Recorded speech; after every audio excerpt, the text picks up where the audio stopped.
Hello and welcome दोस्तों, बहुत बहुत स्वागत है आप सभी का मेरे इस यूट्यूब चैनल क्रिक शुभेंदु में। तो पिछले सीजन 2022 में चेन्नई सुपर किंग्स ने कुल 14 मैचेस में सिर्फ 4 मैच जीते थे और कुल 8 अंक के साथ 9वें पायदान पे उन्होंने फिनिश किया था एक तरीके से लीग स्टेज।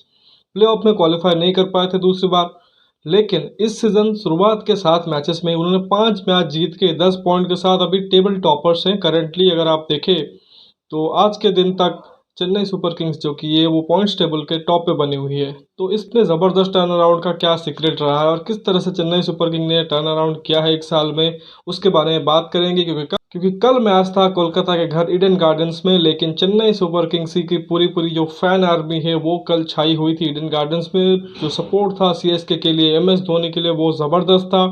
और एक तरीके से कह सकते हैं कि जो एम एस धोनी का जो आखिरी एक पड़ाव है अपने आईपीएल करियर में, उसको एक तरीके से जो फैंस है वो एंजॉय कर रहे थे। इवन के के फैंस जो कि है वो भी शायद एम एस धोनी की चेन्नई की जर्सी पहन के उनको एक तरीके से फेयरवेल दे रहे थे। और यही चीज़ एम एस धोनी ने कल मैच के बाद भी कहा कि हो सकता है कि जब दोबारा से चेन्नई यहाँ पे खेलने आए, हम यहाँ पे खेलने आए, तो शायद यही जो कोलकाता के फैंस है वो अपनी खुद की जर्सी में आए।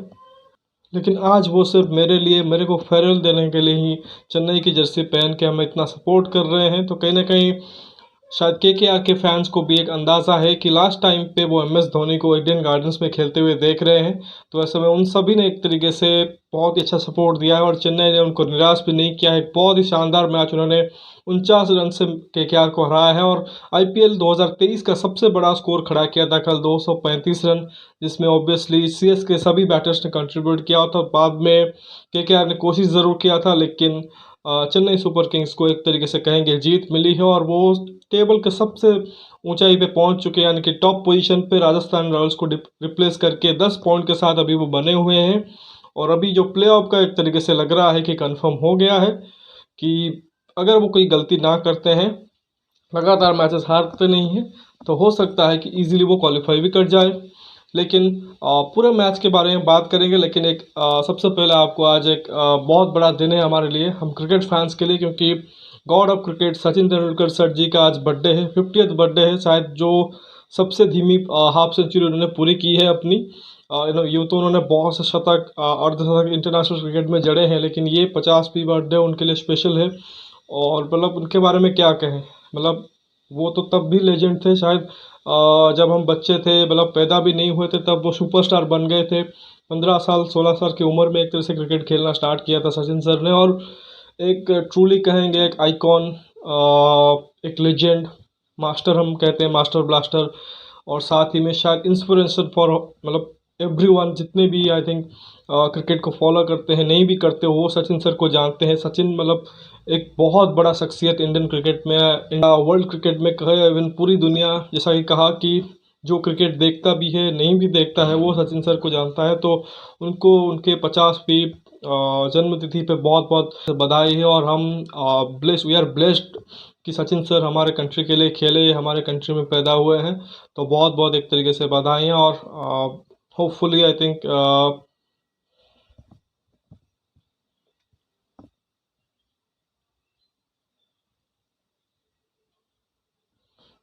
होपफुली ऐसे वो आगे बहुत लोगों को इंस्पायर करते रहे। तो खैर मैच के ऊपर आएंगे, क्योंकि एक बड़ा मैच था कल। दोपहर में भी एक मैच हुआ था जिसमें किंग कोहली भी खेले थे, रॉयल चैलेंजर्स बैंगलोर और राजस्थान रॉयल्स का मैच था जिसमें आरसीबी को जीत मिला था। लेकिन उस मैच की बात हम अगले वीडियो में करेंगे। लेकिन फिलहाल ये जो मैच होगा, वो ये जो वीडियो होगा वो कोलकाता और चेन्नई के बीच में ही होगा। तो देखिए चेन्नई अच्छा लगातार करके आ रही थी, और कल आरसीबी के जीत के बाद ये था कि चेन्नई अगर केकेआर को हरा देती है वो टेबल टॉपर्स बन जाएंगे। और एक तरीके से टॉस जीता नीतीश राणा ने केकेआर के लिए और कहा पहले बैटिंग कीजिए। और चेन्नई हमेशा से जो करती है वो अनचेंज टीम ही खिलाती है। जो कॉम्बिनेशन कभी, मतलब जो कॉम्बिनेशन अच्छा लगातार कर रही होती है उसी को ही ट्राई करते हैं, कोई बदलाव करते नहीं हैं। और इवन बहुत सारे इंजरी इश्यूज हैं वहाँ पे, तो आसान नहीं होता है, लेकिन उसी प्रोसेस से गए। जबकि केकेआर ने दो बदलाव किए, डेविड हुजे को लेके आए, एक फॉरेन खिलाड़ी लिटन दास को एक तरीके से ऊपर से हटाया। और क्योंकि उन्होंने विकेट कीपर को ड्रॉप किया था, तो नारायण जगदीशन को लेके आए मनदीप सिंह के जगह पे। तो अगेन वही है कि केकेआर 7 मैच हो चुके हैं, लेकिन बहुत सारे बदलाव भी वो कर चुके हैं, अभी सेटल साइड नहीं है। फिर चेन्नई की शुरुआत बहुत ही ज़बरदस्त हुई। डेवन कॉनवे और ऋतुराज गायकवाड़ ने अगेन एक बहुत अच्छी स्टार्ट दी पावर प्ले में। उसके बाद हालांकि ऋतुराज गायकवाड़ आउट हो गया और डेवन कॉनवे ने लगातार चौथी 50 पूरी की है इस सीज़न, और 50 करने के बाद वो भी आउट हो गए। लेकिन उसके बाद आया चेन्नई में जो कहते हैं ना, मतलब सबसे ज़्यादा जो अनएक्सपेक्टेड थिंग था केकेआर के लिए, वो ये है कि पिछले सीजन ही केकेआर में अजिंक्य रहाणे बेंच, एक तरीके से बेंच में बैठे हुए थे। कुछ 5-6 मैचेस उनको मिले थे जिसमें उन्होंने कुछ 120-30 रन किए थे, एवरेज भी कम था, स्ट्राइक रेट। लेकिन इस सीज़न अजिंक्य रहाणे जिस फॉर्म के साथ आए हैं, और एक तरीके से कह सकते हैं वो जो उन्होंने एक तरीके से उनको ट्रीट किया था केकेआर ने पिछले सीजन, उसका पूरा का पूरा हिसाब उन्होंने एक ही पारी में ले ली। ज़बरदस्त हिटें लगाई, ज़बरदस्त बैटिंग की, और साथ में शिवम दुबे। तो उन्हीं दोनों ने एक तरीके से जो पार्टनरशिप की, उसने एकदम से इस मैच में केकेआर को बहुत पीछे धकेल दिया। और बाद में सर जडेजा ने भी आके एक दो अच्छे हिटें लगाई। एम एस धोनी बाद में आए ज़रूर 2-3 बॉल के लिए, लेकिन वो छक्का जो लोग देखना चाहते थे, फैंस एंजॉय करना चाहते थे, वो नहीं कर सके। हालांकि उसके बाद जब रन चेज में केकेआर आई, तो अगेन वही चीज़ है कि ना तो कभी सेटल 11 खिलाते हैं, ना ही सेटल बैटिंग ऑर्डर रखते हैं। सुनील नारायण को कल ओपन करने भेज दिया क्योंकि जेसन रॉय को शायद थोड़ा सा क्रैम्प आ गया था, तो इंजरी, मतलब पहले लगा कि शायद ये टैक्टिकल मूव हो सकती है कि शायद जेसन रॉय को नीचे रख रहे हैं। लेकिन वही था कि अगर जेसन रॉय को वो, मतलब नारायण को ऊपर भेजना ही था शायद जगदीशन की जगह पे भेज सकते थे, बट रॉय को ओपन करना चाहिए था। लेकिन बाद में ये पता चला कि वो थोड़े से इंजर्ड थे, उस वजह से वो ओपन करने नहीं आए थे, लेकिन उनको मिडिल ऑर्डर में पुश कर दिया गया था। तो जो भी उनके दो ओपनर आए थे, नारायण, सुनील नारायण और नारायण जगदीशन, तो वो दोनों फेल हुए और एक के स्कोर पर ही दोनों आउट हो गए। लेकिन बाद में वेंकटेश अय्यर, नीतीश राणे ने थोड़ी बहुत कोशिश ज़रूर की, लेकिन दोनों ही आउट हुए छोटी छोटी इनिंग्स खेल के। लेकिन जेसन रॉय ने ज़बरदस्त काउंटर अटैकिंग इनिंग्स खेली, और रिंकू सिंह ने भी अच्छा खेला। लेकिन उन्हीं दोनों ने थोड़ा सा बहुत कोशिश की। बाद में आंद्रे रसल से थोड़ा खतरा था सीएसके को, लेकिन उनको मथीस पतिराना ने आउट कर दिया, और उसके बाद एक औपचारिकता ही बची थी जो कि सीएसके ने पूरी कर ली, और 49 रन एक बहुत बड़े मार्जिन से इस मैच को जीता है। नेट रन रेट को भी बेहतर किया है, क्योंकि शायद राजस्थान के बाद शायद दूसरी उनकी सबसे बेहतर नेट रन रेट है, और साथ ही 10 अंक भी उन्होंने बटोर लिए हैं, जो कि एक बहुत ही अच्छे साइन है कि सीएसके इस बार आगे जा रही है और प्लेऑफ में एंट्री कर सकती है। तो खैर अगर पूरे स्कोर कार्ड की बात करें, तो देखिए सीएसके की तरफ से ऋतुराज गायकवाड़ ने 35 किए 20 बॉलों में। पिछले 2 इनिंग्स में बहुत अच्छा दिख रहे थे, लेकिन समहाउ बड़ी पारी नहीं आई है, लेकिन होपफुली आगे वो अच्छा करेंगे। डेवन कॉनो जैसा कहा कि बहुत अच्छा खेल रहे हैं, स्पेशली जो उन्होंने अर्धशतक जड़ा था आरआर के अगेंस्ट, वो थोड़ा सा ट्रिकी, मतलब सरफेस पर था, और उस हिसाब से रन नहीं आए थे, मतलब उस पेस पे रन नहीं आए थे, और लूजिंग कॉज में भी आया था, तो वो कहीं ना कहीं उनको हर्ट कर गया। और बाद में लगातार उन्होंने 3 हाफ सेंचुरी और जड़ दी है, लेकिन इस बार विनिंग कॉज में आए हैं और बहुत ही अच्छे स्ट्राइक रेट के साथ। तो 56 उन्होंने किए 40 बॉलों में, लेकिन उनको वरुण चक्रवर्ती ने आउट किया। लेकिन उसके बाद आप देखो हुई है कुटाई। Ajinkya Rahane not out 71 from 29। ऐसे इनिंग्स हम आंद्रे रसल या ग्लेन मैक्सवेल जैसे बैट्समैन से एक्सपेक्ट कर सकते हैं, लेकिन अजिंक्य रहाणे ने 29 बॉल में 200, ऑलमोस्ट 245 का स्ट्राइक रेट था, 6 चौके और 5 छक्के मारे हैं और नॉट आउट गए हैं। ज़बरदस्त इनिंग्स। और शिवम दुबे ने भी सिर्फ 21 बॉल में 50 किया है, 238 का भी उनका स्ट्राइक रेट था, 2 चौके और 5 छक्के मारे हैं। जो मिडिल ओवर का फेज था, उसमें जो उनके गेंदबाज थे उनको सेटल होने ही नहीं दिया। और बाद में आप देखो रविंद्र जडेजा को ऊपर भेजा गया, तो नो मोइन अली, नो अंबती रायडू, 8 में 18 किए हैं, 2 छक्के उन्होंने मारे हैं। और एम एस धोनी अंत में 3 बॉलों में 2 रन, 2 बॉल एक तरह से मिस कर गए, फिर एक दुक्का भागे, लेकिन छक्का नहीं आया। तो ज़बरदस्त एक तरीके से कह सकते हैं कि बैटिंग डिस्प्ले था सीएसके से। और कहीं ना कहीं ये एक पैटर्न दिख रहा है चेन्नई में, क्योंकि उनको पता है कि उनकी स्ट्रेंथ उनकी बैटिंग है, बॉलिंग थोड़ी सी हल्की है उनकी, उस वजह से जब भी पहले बैटिंग आती है, तो कहीं ना कहीं सीएसके का क्लियर कट एक माइंडसेट रहता है, हमें 20-25 रन ज़्यादा ही बनाने हैं। यही स्कोर शायद नॉर्मल सर्कमस्टांसेस में 210 होते या 215 होते, लेकिन क्योंकि सीएसके की बॉलिंग कमज़ोर है, तो जो एक्स्ट्रा एफर्ट है वो सीएसके के बैटर लगा रहे हैं, और उसी का रिजल्ट देखो।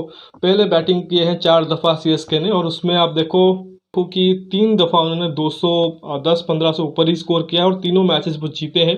एक बार 180 के आसपास रुक गए थे गुजरात के खिलाफ, जहाँ पे ऑब्वियसली बोलोगे कि कुछ रन कम पड़ गए थे, उसी वजह से देखो मैच भी हार गए थे। तो खैर अगर केकेआर की बॉलिंग की बात करें, तो सिर्फ एक ही बॉलर स्टैंड आउट रहा, वो है सुयश शर्मा, जो रिस्पनर है।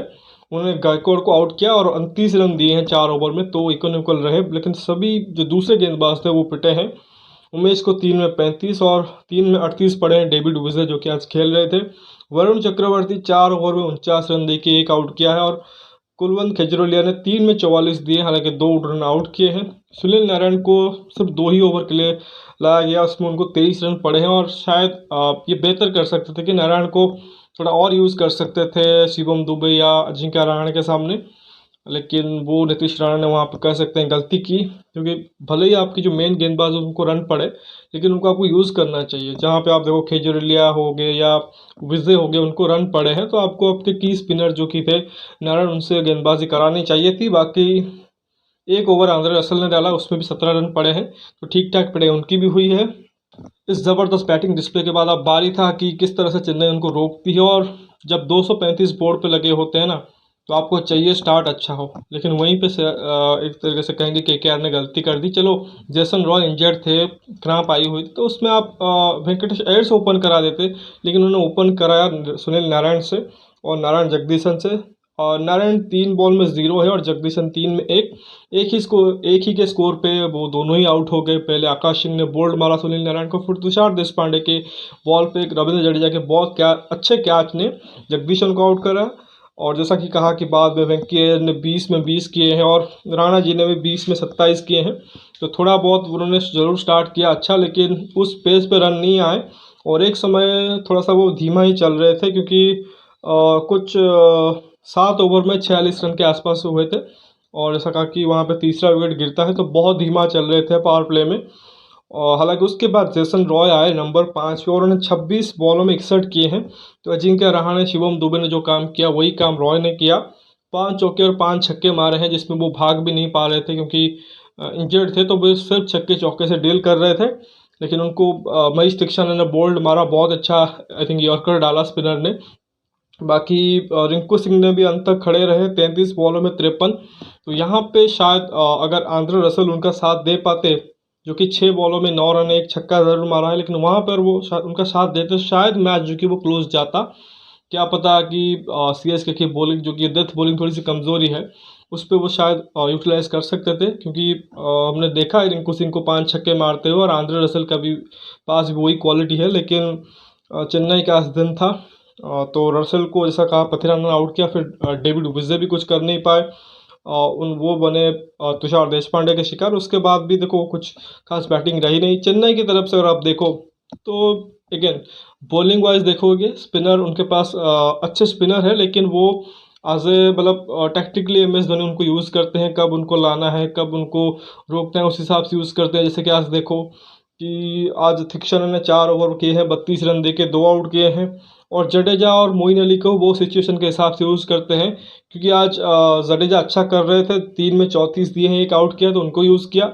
मोइन अली ने भी एक ही ओवर किया, लेकिन उसमें भी एक आउट कर दिया है, 20 रन हालांकि उनको पड़े हैं। बाकी पेसर जो कि है वो उस टीम की एक तरीके से कमज़ोरी थे, लेकिन अब लगता है कि इस टीम की स्ट्रेंथ बन रहे हैं, क्योंकि आकाश सिंह नई बॉल से डाल रहे हो लगातार। उन्होंने पहले ही शायद उनके जो 8 ओवर थे उसमें उनके 4 ओवर निकाल दिए एम एस धोनी ने। 4 में 29 दे के एक आउट किया था उन्होंने। तुषार देशपांडे थोड़े से महंगे साबित हुए, उन्होंने 2 विकेट भी लिए, 4 में 43 दिए हैं। बाकी एक जो इनकी एक तरीके से कहेंगे यंग सेंसेशन आए हैं मथीश पथिराना, जो डेथ ओवर स्पेशलिस्ट के रूप में आए हैं सीएसके के लिए। 4 में 27 रन दे के एक क्रूशियल विकेट, जो कि सबसे इंपॉर्टेंट विकेट था आंद्रे रसल का, उन्होंने लिया है। तो बहुत ही अच्छे एक तरीके से कह सकते हैं कि परफॉर्मेंस सीएसके से, और जैसा उम्मीद भी कर रहे थे कि सीएसके जिस फ्लो में खेल रही है लगातार वो अच्छा ही करेंगे। और ऐसे में आप देखो केकेआर के लिए वही सब सवाल रह गए हैं कि टीम सिलेक्शन सही नहीं हो रही है, बैटिंग ऑर्डर कुछ भी कर रहे हैं, और उसके बाद परफॉर्मेंस के नाम पे सिर्फ 1-2 बैट्समैन एक तरीके से स्टेप अप कर रहे हैं। तो और सबसे बड़ी जो उनकी चीज़ है बॉलिंग, बहुत ही ख़राब बॉलिंग है। अगेन वही चीज़ कह रहा हूँ कि इनके पास अच्छे स्पिनर्स ज़रूर हैं, लेकिन वो जहाँ पे थोड़ा सा मदद होगा वहाँ पे काम आएंगे, थोड़ा सा अच्छा सरफेस होगा बैटिंग का वहाँ पे भी वो पिटेंगे। और तेज़ गेंदबाजी तो इनकी बहुत ही ख़राब है। हालांकि ऑन पेपर अगर आप देखोगे तो शायद आपको मुंबई और चेन्नई की बॉलिंग ख़राब दिखेगी, लेकिन एक्चुअल में ये जो बॉलिंग लाइनअप है केकेआर की सबसे ख़राब है, खासकर उनकी तेज़ गेंदबाजी। इनके पास ना ही कोई अच्छा खासा इंडियन ऑप्शन है और ना ही कोई फॉरेनर में भी कोई ऑप्शन है जिसे वो ट्राई कर सके। ऑलरेडी सऊदी को लॉकी फर्गूसन को खिला चुके हैं, बट रिजल्ट उस हिसाब से आया नहीं है। और एक आज डेविड विजय को भी खिला दिया, बट उस हिसाब से रिजल्ट नहीं आया। लेकिन एक सरप्राइजिंग लगता है कि भले ही शार्दुल ठाकुर थोड़े से पिटते हैं, लेकिन वो बेंच पे बैठे हुए हैं। क्या कोई इंजरी है वो तो अभी एग्जैक्टली पता नहीं है। अदरवाइज शार्दुल ठाकुर को 14 के 14 मैचेस देने चाहिए केकेआर को, क्योंकि उनके पास वो एबिलिटी है। और जो 2 मैच जीते हैं उसमें से भी एक मैच में शार्दुल ठाकुर का बहुत अच्छा कंट्रीब्यूशन रहा है। देखते हैं आगे किस तरह से केकेआर ऑपरेट करती है। 7 में से 2 मैच वो जीते हैं, 5 हार चुके हैं। यानी कि जो अगले 7 मैच है उनको कम से कम 6 मैच जीतने पड़ेंगे, जो कि बहुत मुश्किल होने वाला है उनके लिए। तो मतलब नामुमकिन तो नहीं कहेंगे, लेकिन ऑलमोस्ट लग रहा है कि क्या इस साल भी उनके लिए बहुत मुश्किल ही होगा टॉप 4 में एंटर कर पाना। बाकी अगेन चेन्नई जब भी खेलती है तो पोस्ट मैच जो इंटरव्यू होता है MS धोनी का बहुत ही खास होता है। और इनिशियली मैंने आपको थोड़ा हिंट भी दिया था, क्योंकि कल भी वो पोस्ट मैच जब आए तो उनकी इंटरव्यू हुई, तो वही चीज़ है कि जो वो उन्होंने वही चीज़ की कही कि CSK के लिए या MS धोनी के लिए जो प्यार है फैंस का वो कल भी दिखा। जहाँ भी मतलब देखो कि कुल मिला के 4 अवे गेम्स चेन्नई ने खेले हैं, अहमदाबाद में, फिर मुंबई, फिर बैंगलोर और फिर कल ईडन गार्डन्स में। 4 में से आप देखो चारों ग्राउंड्स में एक तरीके से चेन्नई के लिए सपोर्ट बहुत ही ज़्यादा था। ऑब्वियसली अहमदाबाद में वो हार गए, लेकिन बाकी जो तीनों ग्राउंड थे कंपैरेटिवली मुश्किल था CSK के लिए जीतना, क्योंकि वानखेड़े पे मुंबई का एक तरीके से बहुत अच्छा रिकॉर्ड अमूमन होता है। फिर अब RCB में देखो मुश्किल ही होता है वहाँ पे जीतना उस ग्राउंड के ऊपर। और फिर ईडन गार्डन्स में भी KKR एक तरीके से अच्छा करती है, लेकिन तीनों ही ग्राउंड्स में जाके CSK ने अपनी बैटिंग से एक तरीके से कहेंगे कि दबदबा दिखाया और फिर बॉलिंग से कंट्रोल किया है। और सबसे बड़ी जो चीज़ जो उन्होंने MS ने कही, जो सपोर्ट है फैंस का, क्योंकि वही चीज़ वो बार बार आप वही देखोगे कि वंस MS धोनी CSK से रिटायर कर जाएंगे, वही चीज़ आप देखोगे कि CSK के लिए उतना सपोर्ट नहीं रहेगा। क्योंकि जैसा कि मैंने पिछले वीडियोज़ में कहा है, ऑलमोस्ट 90% ऑफ द सपोर्ट वो MS धोनी की वजह से ही रहता है। और कल भी आप देखो कि बहुत से ऐसे KKR फैंस होंगे जो कि इनिशियली आप देखोगे कि वो शायद KKR के जर्सी में आए होंगे, but once MS Dhoni crease पे आए हैं, उनको सपोर्ट करने लगे हैं, तो उनकी जर्सी डाल दी होगी। तो वो वही चीज़ होता है, और MS ने कल वो चीज़ एडमिट भी किया है। और ये भी शायद उन्होंने एक तरीके से हिंट दिया है कि शायद ये जो फैंस आए थे इतने प्यार उनको करते हैं, वो उनको फेयरवेल देने की कोशिश कर रहे थे, जिसके लिए मतलब कोशिश ही कर रहे थे, ऐसा नहीं कि फेयरवेल दे दिया है। तो अभी भी उन्होंने एक तरीके से ऑफिशियल नहीं किया है, लेकिन जिस तरह से मैच दर मैच स्टेटमेंट्स आ रहे हैं, और जो कल भी हमने देखा कि जो ग्राउंड स्टाफ थे उनके साथ फ़ोटो खिंचा रहे थे, ऑटोग्राफ ले रहे थे, तो जर्सी में साइन कर रहे थे, तो लग रहा है कि शायद एंड अभी नज़दीक है। लेकिन जितना भी आई थिंक अभी बचा हुआ है 7 मैच लीग स्टेज में, अगर प्लेऑफ में मोस्ट लाइकली क्वालिफाई करते हैं तो उम्मीद करेंगे ट्रॉफी के साथ एक तरीके से रिटायरमेंट ले। बट फिलहाल आई थिंक इस मैच के लिए बहुत ही अच्छा परफॉर्मेंस था। और कह सकते हैं कि CSK अभी जो उन्होंने ग्लोरी 2021 में दिखाई थी 2020 के फेलियर के बाद, वही एक तरीके से रिपीट करने के कोशिश में है 2023 में 2022 के फेलियर के बाद। और सबसे अच्छी चीज़ जो लग रही है कि प्लेयर्स मोटिवेटेड है। चाहे अगर बैटिंग में देखो, जो उनके सीनियर बैटर्स हैं, रहाणे हो गए, कॉनवे हो गए, या रुतुराज जो एक यंग बैट्समैन है, रुतुराज हो गए, दुबे हो गए। तो बॉलिंग वाइज आप देखो, जड्डू हो गए, थिक्शना हो गए, जो यंग पेसर्स है, वो कहीं ना कहीं एक तरीके से कोशिश कर रहे हैं कि MS धोनी का जो आखिरी एक तरीके से सीज़न है उसमें उनको ट्रॉफी के साथ एक तरीके से विदाई दे, फेयरवेल दे। खैर बहुत एक अच्छा मैच गुजरा है। तो फिलहाल इस वीडियो में बस इतना ही। आशा करता हूँ आपने मैच देखा होगा, मैच आपको पसंद आया होगा। तो और वीडियो भी आपको पसंद आया है, वीडियो को लाइक करिए, साथ ही चैनल को सब्सक्राइब जरूर कर दीजिए अगर सब्सक्राइब नहीं किया है, क्योंकि ज़्यादातर लोगों ने देख रहे हो लेकिन सब्सक्राइब किए नहीं हो, तो सब्सक्राइब कर लो। और साथ ही कोई कमेंट देना चाहते हैं कमेंट सेक्शन में भी दे सकते हैं। सेकंड चैनल जो मेरा ओडिया में कंटेंट है उसे भी जाके सब्सक्राइब कर लीजिए, लिंक डिस्क्रिप्शन में होगा। बाकी अगले वीडियो में हम आएंगे और बात करेंगे किंग कोहली की एक और जीत की, RCB की राजस्थान रॉयल्स के ऊपर, और किस तरह से उन्होंने परफॉर्म किया है उस मैच के बारे में बात करेंगे। मिलते हैं अगले वीडियो में, तब तक के लिए धन्यवाद। जय हिंद।